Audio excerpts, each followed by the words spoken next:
Assalamualaikum warahmatullahi wabarakatuh. Perkenalkan, saya Nadia Azhara Putri. Saya mahasiswi dari Universitas Mercu Buana, Fakultas Ekonomi dan Bisnis Manajemen S1. Di sini saya akan mempresentasikan tugas besar 2 dengan mata kuliah Manajemen Perubahan dengan judul Analisis dan Implementasi Strategi Manajemen Perubahan pada organisasi di Bank Victoria. Sebelumnya saya bekerja di Bank Victoria sebagai customer service. Lanjut untuk gambaran Bank Victoria sendiri, di mana didirikan pada 28 Oktober 1992 di Jakarta dan mulai beroperasi secara komersial sebagai bank umum pada tanggal 5 Oktober 1994 setelah mendapatkan izin dari Menteri Keuangan Republik Indonesia pada masa itu. Sejak awalnya berdirinya Bank Victoria, yang memiliki fokus pada layanan perbankan yang inovatif dan berorientasi pada kebutuhan nasabah. Pada tahun 1999, Bank Victoria mencatatkan sahamnya di Bursa Efek Indonesia dengan melakukan penawaran umum perdana yang menjadikannya sebagai perusahaan publik. Sejak saat itu, Bank Victoria terus mengalami perkembangan, di mana dengan memperluas cabang pada tahun 1999, memperluas cabang dengan meningkatkan pelayanan perbankan terutama di sektor retail dan komersial.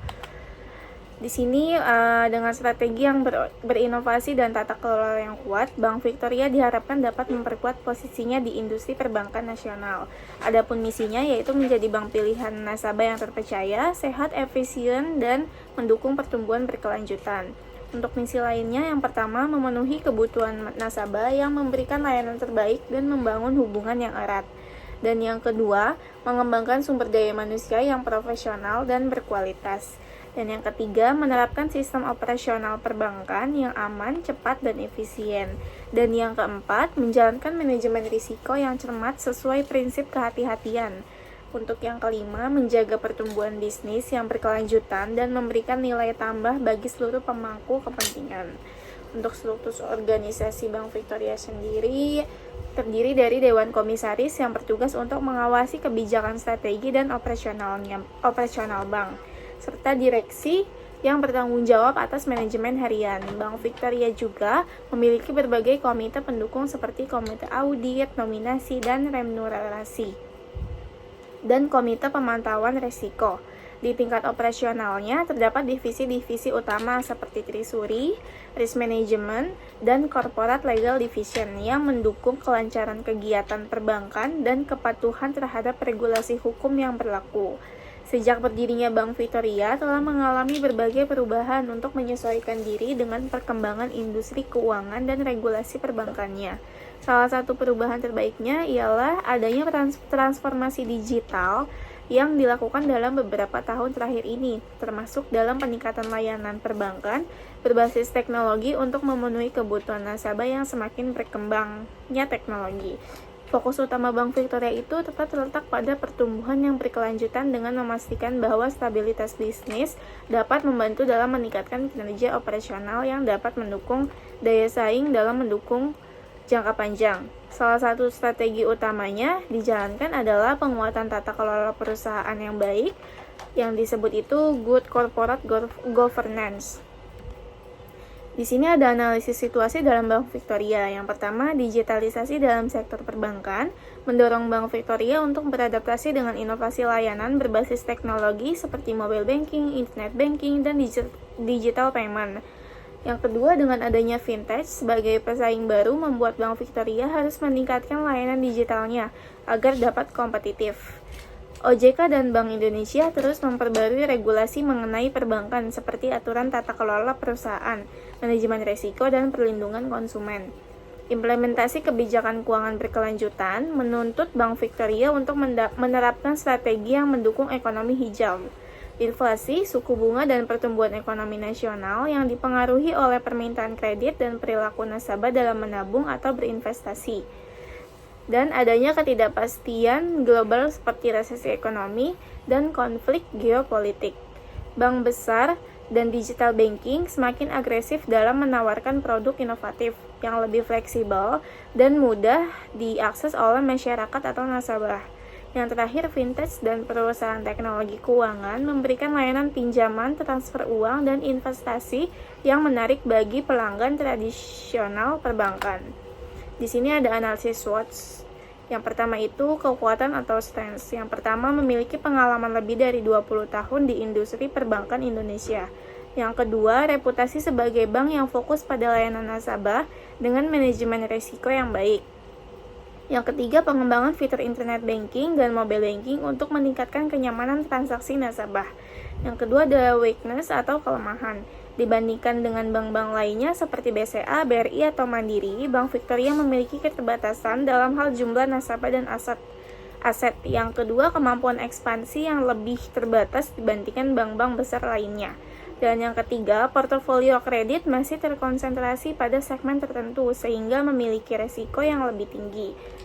Dan yang ketiga itu ada peluang atau opportunities. Yang pertama itu perubahan gaya hidup masyarakat yang semakin mengandalkan transaksi digital menjadi peluang bagi Bank Victoria untuk memperluas pasar.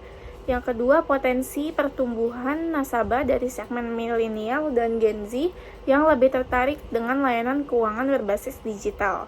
Yang ketiga itu kebijakan OJK yang mendorong inklusi keuangan dapat menjadi peluang bagi Bank Victoria untuk menjangkau segmen yang belum memiliki akses ke layanan perbankan. Dan yang keempat itu ada ancaman atau threats. Yang pertama, bank digital dan fintech semakin agresif dalam menawarkan layanan keuangan yang lebih fleksibel dan berbasis teknologi.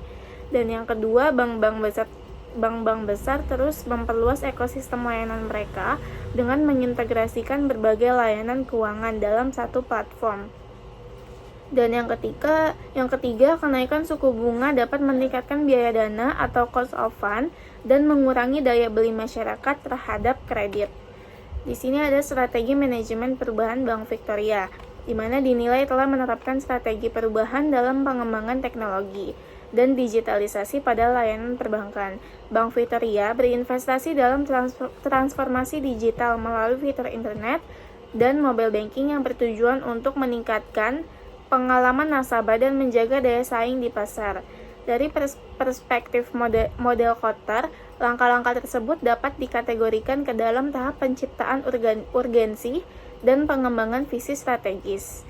Bank Victoria juga menunjukkan keberhasilannya dalam pencapaian yang diarahkannya kemenangan jangka pendek melalui peningkatan total simpanan sebesar 15,78% dan pertumbuhan kredit sebesar 17,72% pada tahun 2023. Efektivitas strategi yang dihadapi oleh Bank Victoria dalam mempertahankan momentum perubahan dalam jangka waktu yang panjang menjadikannya model Kotter yang menekankan pentingnya konsolidasi perubahan dan penginstitusian budaya baru.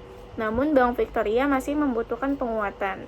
Perubahan yang dilakukan pun dilakukan pada pengembangan teknologi dan strategi keuangannya saja.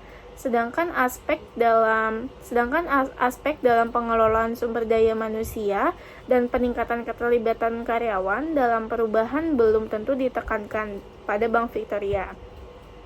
Oleh karena itu, sebaiknya Bank Victoria dapat lebih mengoptimalkan keterlibatan karyawan dalam setiap tahap perubahan dengan memberikan pelatihan yang lebih insentif.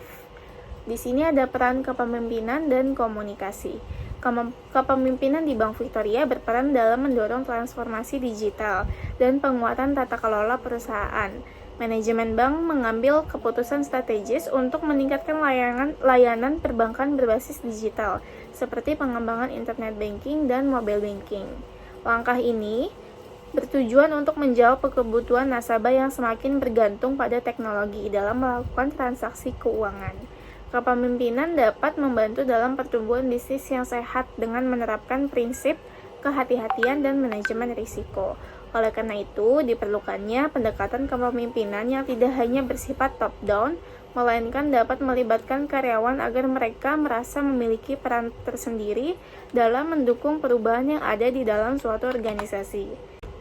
Komunikasi yang efektif telah diterapkannya di Bank Victoria dalam mencapaikan kebijakan baru yang berkaitan dengan digitalisasi layanan perbankan.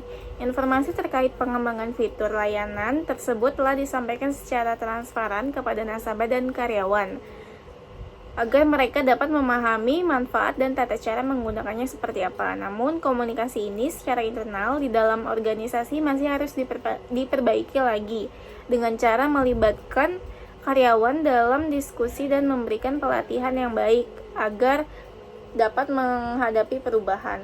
Dengan memiliki komunikasi yang baik dan terbuka, maka Bank Victoria dapat melakukan perubahan yang berjalan secara efektif.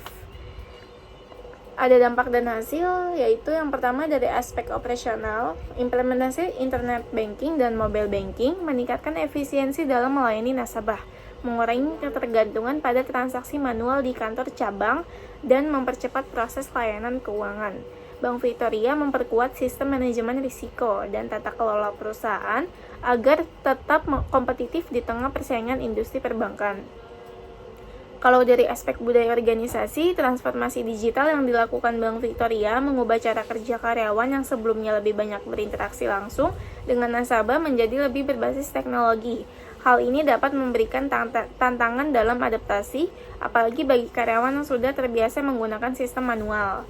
Dan yang ketiga itu ada aspek kinerja perubahan yang ditetapkan Bank Victoria menunjukkan hasil yang baik. Berdasarkan laporan keuangan tahun 2023, mencatat peningkatan dalam total simpanan dan pertumbuhan kredit, yang artinya bahwa strategi digitalisasi berkontribusi dalam pertumbuhan bisnis.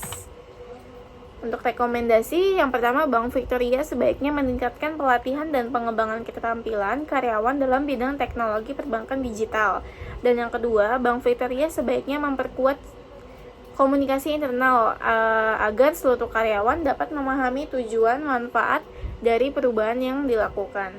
Dan yang ketiga, Bank Victoria sebaiknya melakukan evaluasi secara berkala terhadap efektivitas layanan digital yang telah diterapkan. Sekian presentasi dari saya, kurang lebihnya mohon maaf. Wassalamualaikum warahmatullahi wabarakatuh.